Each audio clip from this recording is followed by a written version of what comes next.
This is just carry on from where I left off with the last part is when the children find themselves trapped within this enchanted tree, and so the only way out is to actually go deeper in.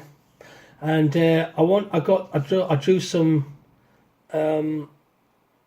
influence from Tolkien's Lord of the Rings, where the hobbits and Gandalf are in the book are going through Moria in the Dwarven land. So I wanted to kind of have that kind of feel to it, but it's very woody.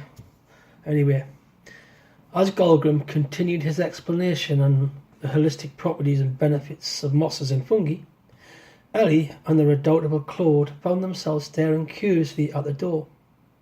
It was bigger, far bigger than they'd first realised, remarked Ellie to Claude, at least a good 3 metres or so in height, and looked far more imposing than it had from the outside. They hadn't noticed it at first, but there, glinting somewhat in the strange greenish hue of the passageway, was a handle of some sort. It was set in the middle of a door, a single bronze knob that was in the shape of a pair of grimacing griffins. Standing on tiptoes, she reached up, but failed to budge the handle after several attempts. It was stuck fast. Ellie slowly took a step back, in order to get a better view of what she was looking at. She let the torchlight slowly pass over the surface of the door, lighting it in places. She then let her eyes roam over the weird structure, and as the darkness slipped further away into the recesses, what was left astonished the child. The surface of the door was covered with animated designs, made even more so by jarring shadows cast by the light of a torch. At first glance, it was hard to see what it was they were looking at. It made no sense. There were tantalising glimpses, though, of what she took to be an eye or a head, or was it something else? It was very confusing at first, as it seemed to be full of mystery and meaning. "What do you think it is?" whispered Ellie. "What do you think it means?" "I couldn't say," replied Claude.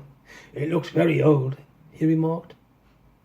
However, the longer she pored over the strange reliefs carved into the door, the more the mystery slowly began to reveal itself in all its strangeness. It was as if a dark veil had been lifted from her eyes, as the scene on the door slowly began to realise itself before her. At its heart she could make out a great reindeer rearing up on 2 legs. It had vast antlers that twisted and swirled either side of its great head. It looked to be locked in the throes of a dire combat with a many-headed serpent. Ellie counted 9 heads in all. Above the reindeer, a griffin with fiery yellow gems for eyes swooped down over the scene.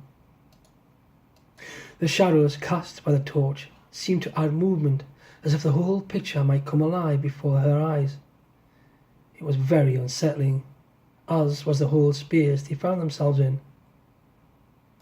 Mesmerised by the extraordinary carvings and their meanings, she took a step closer. Perhaps she thought it might reveal a clue of what might lie ahead.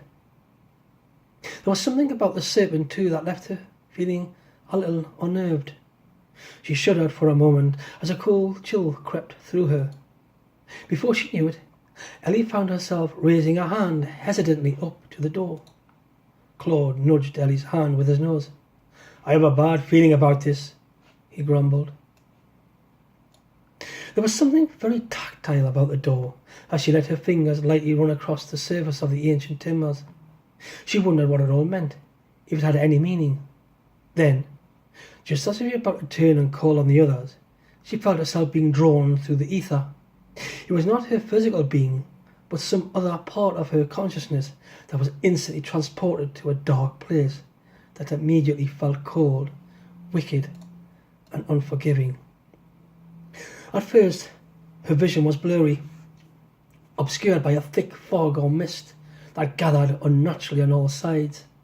The tone had changed too, from the dark, benign interior of the tree to a threatening, bitter chill that seemed to seep from the mists all around her. She felt it creep into her bones. She was scared and alone, and there was no sign of the others. Where she was, Ellie couldn't say or begin to imagine, only that she knew she wasn't meant to be there. It was a place where the eyes of the innocent should not be or look upon. But one thing the child could feel was a deathly cold slipping slowly into her, a stony, malignant chill of hatred and spite that knew she was there, knew of her. Slowly her eyes fixed on a shape or shadow that appeared to come in and out of existence on the edge, and only feet from where she stood. It seemed to hover between forms, as if the thing she gazed upon struggled to take shape within the ether. It was like it was in two states of being, one of matter and the other a spectre of something that looked unnatural and lonesome. A terrible, abhorrent presence and otherness that was at odds with all that was good and living slowly emerged from the gloom to Ellie's utter shock. She wanted to turn away at once, but it was as if she could not. Like some powerful spell was drawing her there, holding her fast, trapping her very soul. A demented haze of spite and hate, locked and contained within the ether or spell, moved within a ring of stones. The power, as Ellie felt it, was desperate to free itself from whatever contained its miserable being. Around this contorted and twisted shadow emerged and circled like a dark sentinel, a many-headed beast. It swam like a wraith through the choking dark air, screaming, howling and wailing in pain and anguish. The screams seemed to cut her to the core, like the souls of the damned mocking her existence, writhing through her very being. Dark, abhorrent words, a foul tongue to any but the most cruel, and like nothing the child had ever heard or wanted to hear again, came from the serpent. She could feel its many pairs of eyes burning into her. With every ounce of will she could muster, Ellie lifted her hands to her ears in order to block out the cries of what sounded like dark incantations. So unnaturally was this wail that she felt every bone in her body would shatter into a trillion pieces. The ring, her father's, that hung around her neck, glowed and glittered fiercely, piercing the shadows and cruel howls. The beast stopped, as if sensing some unwanted presence. From glowing little sides it moved slowly, like a seaweed does caught in the current or swell beneath a gloomy sea. Fiery tongues tasted the murky air as it moved unnaturally. Then, to Ellie's horror, it turned its gaze on the child. For a brief moment she could feel it.